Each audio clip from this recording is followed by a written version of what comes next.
Kingston Bridge, one of the bridges going over the River Thames in London. Now, when I saw this bridge, I don't know why, but it just made me think about currently the far right and the far right calling immigrants freeloaders, immigrants from the colonies, and whether it be from India, Nigeria, etc. And they're basically coming over in their claims and abusing what the British people built.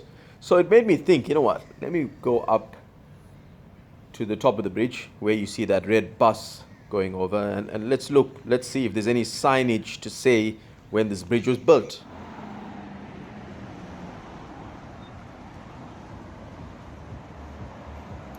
Sure enough, there was a sign on the bridge with the year it was built. So the bridge in its current form, this bridge was built in the year 1828. There were other bridges nearby that were historically known as Kingston Bridge, but this particular stone bridge was built in 1828. And the older bridges that existed for centuries, some of them were not even on the same site, they were nearby. But this is 1828, built, and you saw the sign at the top of the bridge over there. Beautiful view from the top. Kingston is a university town, so it's actually got a wonderful food scene. You can get delicious food because of the student population. You can get vegan food if that's your thing. You can get halal food. You can get, I think, well, almond milk, all strange things that students look for. Pretty liberal town, affluent as well. But from my experience, not affluent in a snobbish way. Very peaceful here, very peaceful, very quiet. I'm keeping my volume low as well. It's just so nice, you know, in the middle of, well, not in the middle, but in London, you can find green spaces like this. You don't have to pay to enter, you can just go for a walk. It's not a bright sunny day today, but it's, for UK, it's alright, you know. I mean, we have much more dull days, although it's summer. We had brilliant, very sunny days. London can be really beautiful in summer. So today is not that especially sunny, but it's also not especially dull like the usual. Okay, so another view of Kingston Bridge in the background. Remember, built in 1828. So if you ever made like you don't belong in this country because you're a person of color, if you ever made to feel that you're a freeloader, or if you know you're not a freeloader, but such accusations are made, don't forget, in 1828 this bridge was built in the capital of London, the capital of British Empire. Go and look at a list of countries that were colonized in 1828.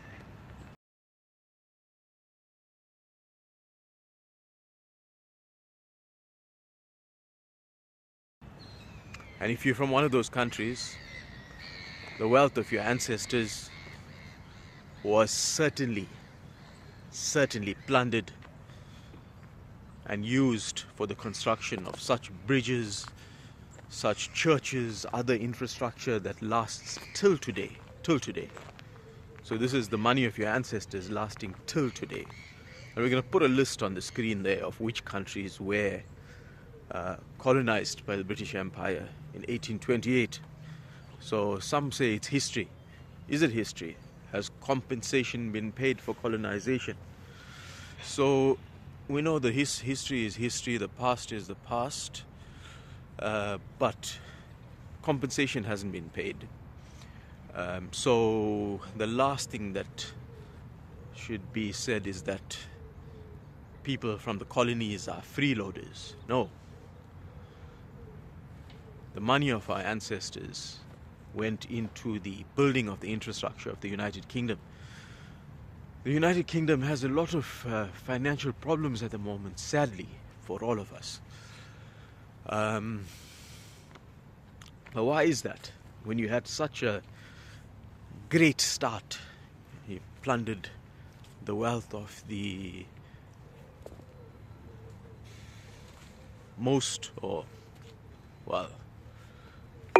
the economically rich, let's say, most of the economically rich parts of the world, not free world, because it wasn't free, sorry, my bad.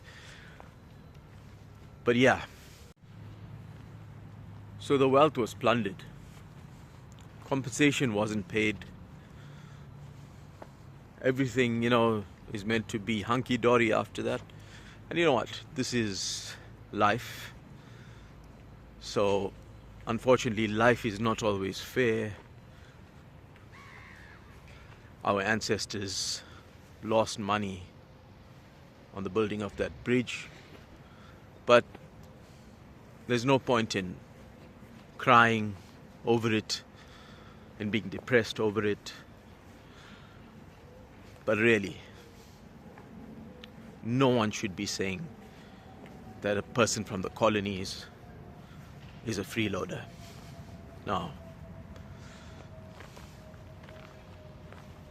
That bridge is an example, only an example, that bridge over there. But how much more of this country has been built on the wealth of our ancestors, to the point that, like, India was a breadbasket of the world. It was a very wealthy country. And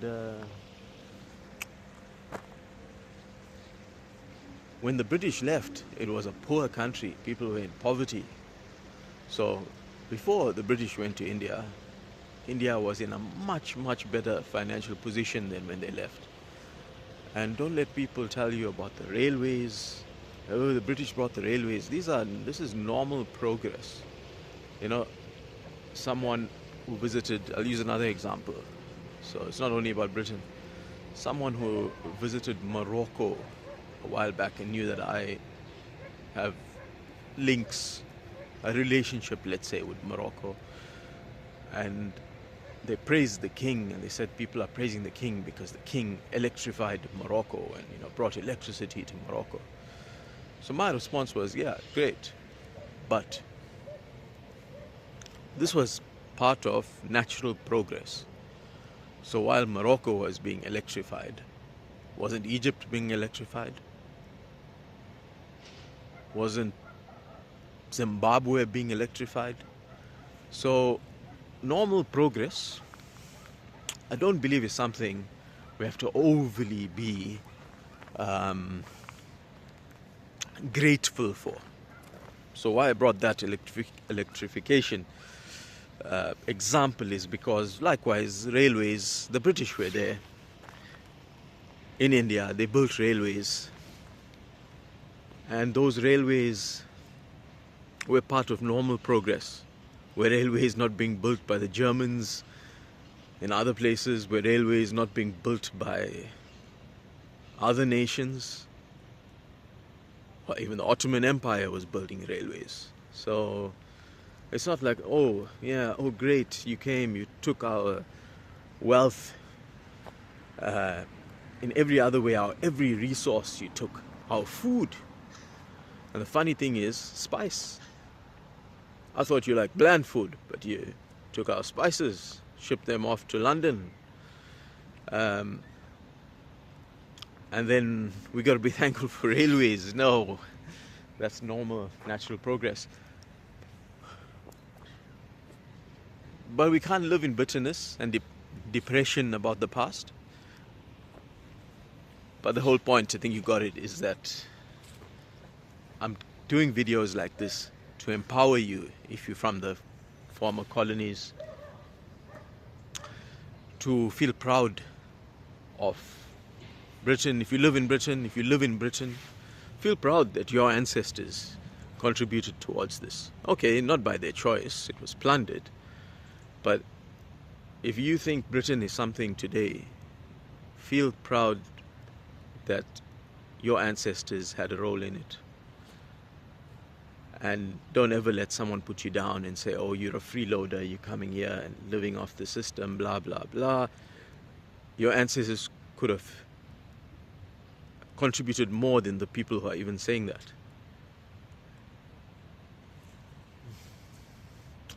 Anyway, Kingston is not a racist place. It's actually a beautiful place. And lots of liberal people. Lots of people accepting of people of other colors, cultures, and so on. It's a university town, so you get those free-spirited individuals, which makes it easier for minorities to live. So there was like one EDL march many years ago, I think, that ended up at the mosque, but it's not like a widespread thing, and those people were bussed in from outside. So, controlling immigration is a duty of every country. So, even though there's this history of our ancestors being exploited and their wealth being looted, and the lands of our ancestors, our ancestral lands being plundered, I understand every country needs to control immigration, and I understand the people in the UK being concerned about immigration.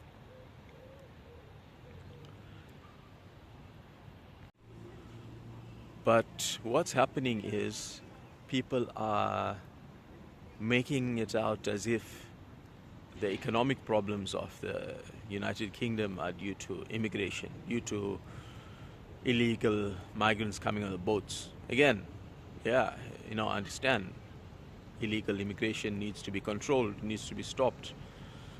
People are concerned about those boats. But don't make it as if those boats are the cause of the economic problems in the United Kingdom. Of all nations, this nation had such a great start. I mean, India didn't have this start. India only had those railways that were used to plunder the wealth anyway, to transport the wealth of the country to the ports and get it to Britain. Other countries, Nigeria,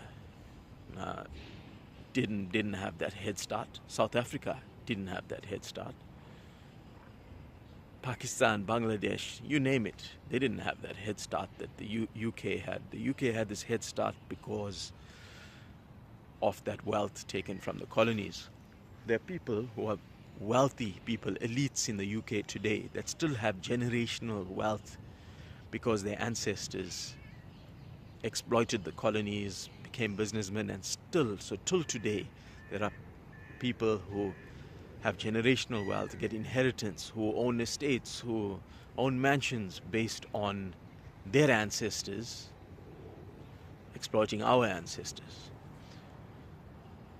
So how did it all go wrong? Part of it is wars. The UK continually following the USA into war. So whether it was in Iraq, Afghanistan, wars are not cheap. You're hitting a man in sandals in a mountain with a missile that costs the price of a small flat in the north of England.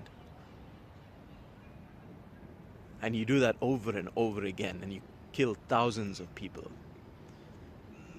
And you think that it's not going to affect your economy? Of course it's going to affect the economy. War is not cheap.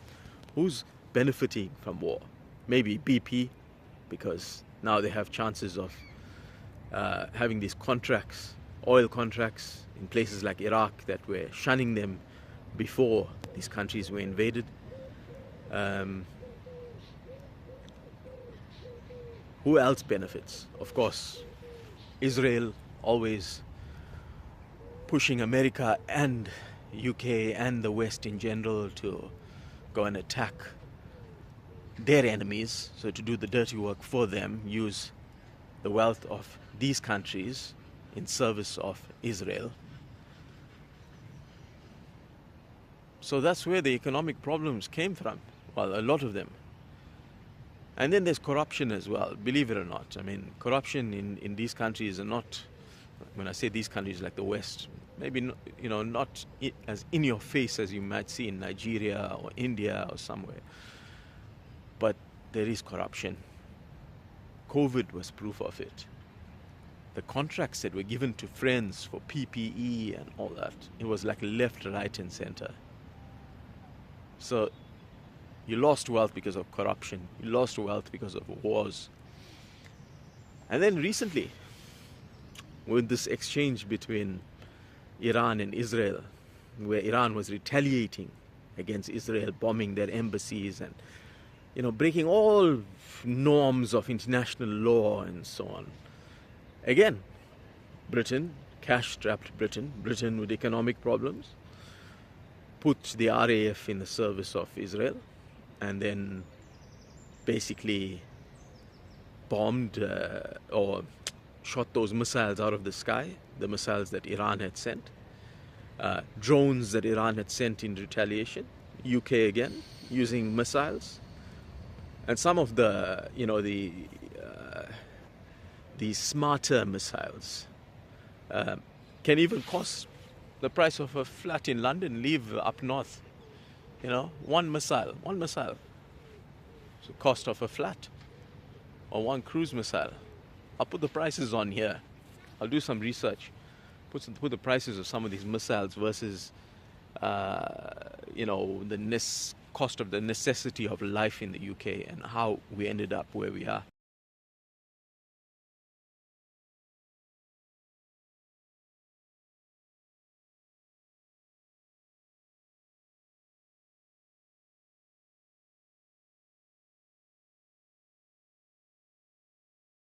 Look, I want Britain to work. I don't want Britain to fail. I want Britain to work. I live here. My children live here. Probably going to live here if the far right doesn't push us out or G-side us or attempt to G-side us, in which case we'd have to flee. So I want Britain to work, but there's no point in pretending as if Britain is not working because of some migrant boats. Yeah, controlling immigration. You got a right to want to control immigration. But don't blame them for problems created by politicians that you voted for, your parents voted for. Or don't blame them, for that matter, for problems that occurred because you were not, you didn't take the time to make yourself aware, to educate yourself about the system of power in the UK. You didn't. You were just like, I'll just have a drink down the pub, eat my fish and chips, watch my footy, and you didn't care about what's going on, how the politicians are throwing the country down the drain. So now don't blame other people for it. Let's fix the problem, fix it together. We're all here now, whether we were from the colonies, our origin is from the colonies or not, or whether you're a native white British person. It's all our country, and we need to do it together and not give in to the elites making us fight each other. The elites, what they're doing is they're making you think that the brown guy who delivers your Uber Eats or the olive-skinned guy who fixes your leg in the hospital, the surgeon, the elites make you think that everything is gone down the drain because of them. And no, well, immigration needs to be controlled. No, not all of Britain's problems. In fact, the vast majority of Britain's problems are not because of migrant boats. No.